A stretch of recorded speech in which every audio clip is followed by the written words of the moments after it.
Imagine having your ribs severed from your spine while you're still conscious, then having your lungs pulled through the wounds to resemble bloody wings. This wasn't fantasy. This was the blood eagle, perhaps the most infamous Viking torture method.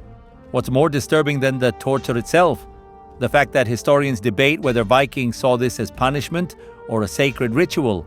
Today we're uncovering the darkest secrets of Viking torture methods that your history books conveniently left out. 1. The blood eagle. Ritual or propaganda?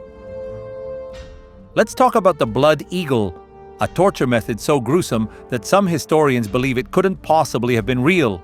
Picture this: a victim laid face down, their back sliced open, ribs methodically separated from the spine, and lungs pulled through the wounds to form what resembled bloody wings.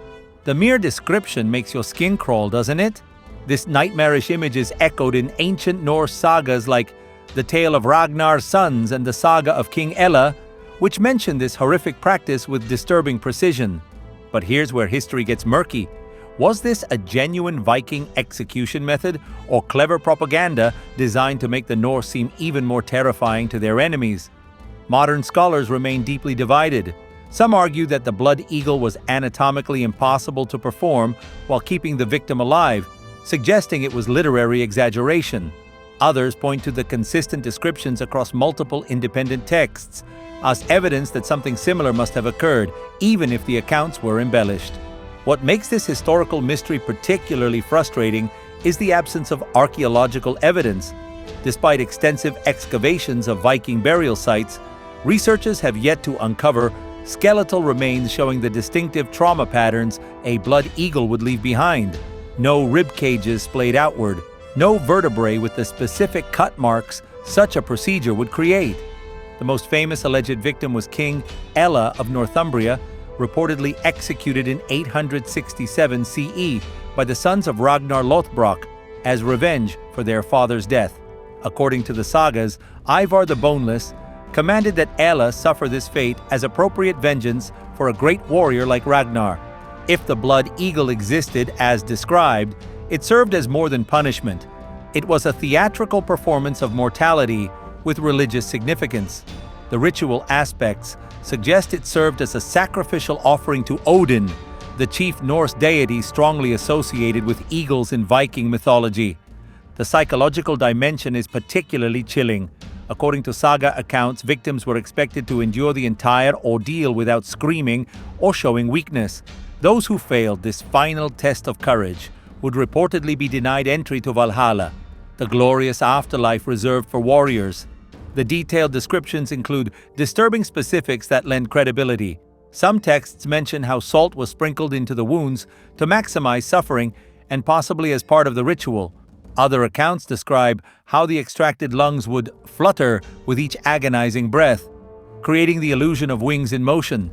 When examining all available evidence, the most plausible conclusion is that the blood eagle likely existed, but as an extremely rare punishment reserved only for the most reviled enemies or the worst traitors, combining elements of political vengeance with religious sacrifice. 2. Psychological warfare, the Viking mind game. Physical torture leaves marks on the body, but the Vikings understood something far more terrifying: how to break the human spirit. While their physical torture methods like the blood eagle gained notoriety, their psychological warfare tactics reflected a sophisticated understanding of human psychology that would impress even modern military interrogators. The Vikings recognized that the mind could be a more vulnerable target than flesh and bone.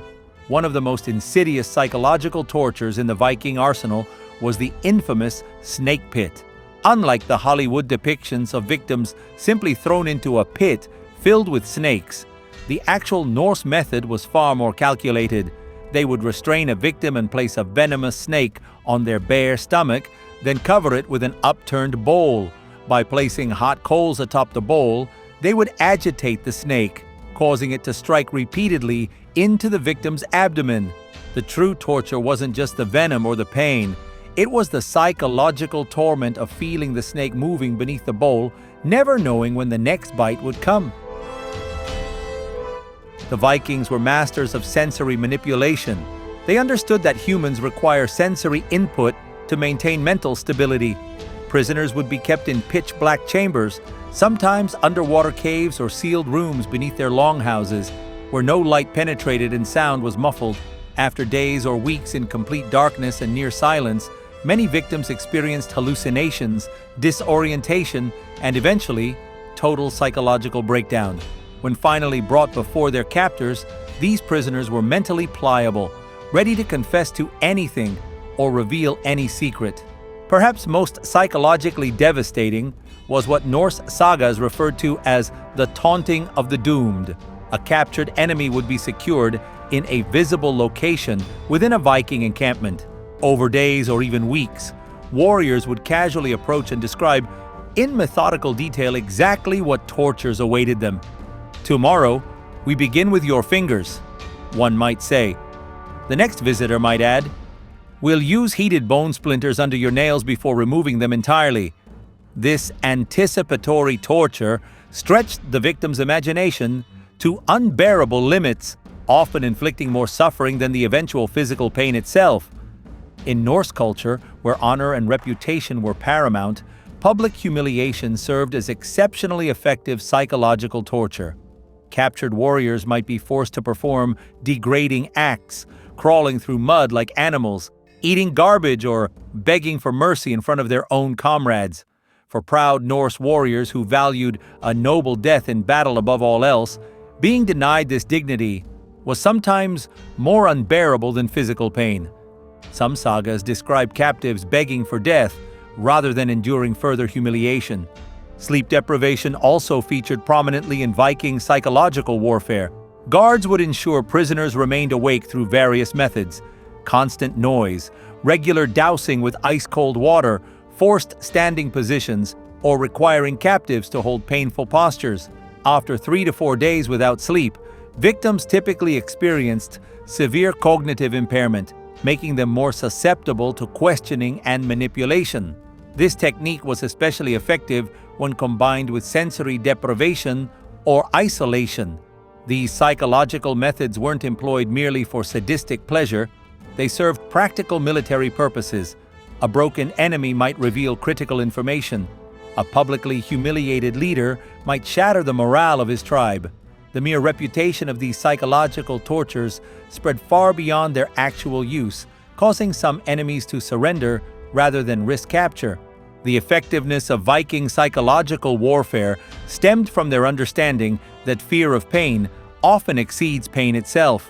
By manipulating that fear, stretching it, making it unpredictable, and combining it with sensory disruption, they created methods that required minimal effort but delivered maximum psychological devastation. 3. Death by 1,000 cuts. Viking execution innovations. The Vikings understood that death itself could become a canvas for suffering. While a warrior's death in battle promised glory and entrance to Valhalla, dishonor in death was the ultimate punishment, a direct path to hell, the frozen underworld, ruled by Loki's daughter. This belief allowed the Vikings to turn execution into an excruciating journey that could span days. Among their most terrible innovations was the fatal walk. Prisoners had their feet stripped of protection, then were forced to walk a path deliberately strewn with jagged stones, thorns, and smoldering coals. The journey continued until the victim could no longer stand. Some accounts describe victims crawling the final stretches, their feet reduced to torn flesh and exposed bone. Death by 1,000 cuts was not merely metaphorical. Executioners made dozens of shallow, non-lethal incisions each day, taking care to avoid major blood vessels. Salt or seawater was then applied to fresh wounds, amplifying pain. This process could continue for a week, with death eventually caused by infection, blood loss, or organ failure. The breaking wheel, also known as the Catherine wheel, was one of the most visible forms of Viking justice. The victim was tied down and iron-tipped clubs were used to shatter bones without breaking the skin. The broken body was then threaded through a wooden wagon wheel and raised on a pole, left to die in public view. Victims often survived for days, exposed to the elements and birds. Few methods matched the horror of flaying. Specialized curved blades were used to separate skin from muscle while keeping nerve endings intact. Victims remained conscious for much of the process, some even being shown their removed skin. Exposed tissues became hypersensitive. Even air movement caused unbearable pain. Perhaps the most disorienting was the hung meat method. Victims were suspended upside down, often from trees overlooking roads. Blood rushed to their heads, causing swelling, internal pressure, and intense headaches. Hallucinations began within hours. Some victims died after several days from brain hemorrhages or heart failure. Slow drowning was arguably the most terrifying execution method. Victims were repeatedly submerged in cold water until just before death, then revived. This cycle could repeat dozens of times. The mental toll of reliving near-death experiences drove many to madness. Some begged to be killed outright rather than endure another round. Beyond the gruesome physical tortures and psychological anguish lies something even more disturbing. Viking torture was deeply tied to their spiritual worldview. These acts weren't just cruelty for cruelty's sake. They were expressions of cosmic justice. Suffering was ritual. Death was a verdict. Torture could determine a soul's afterlife. Vikings saw execution not merely as punishment but as a rite. It blurred the line between justice and religion in ways modern minds struggle to comprehend. What's truly chilling isn't just what Vikings did, but why they did it. If you're hungry for more hidden historical horrors, subscribe now and tell us which culture's dark practices we should expose next.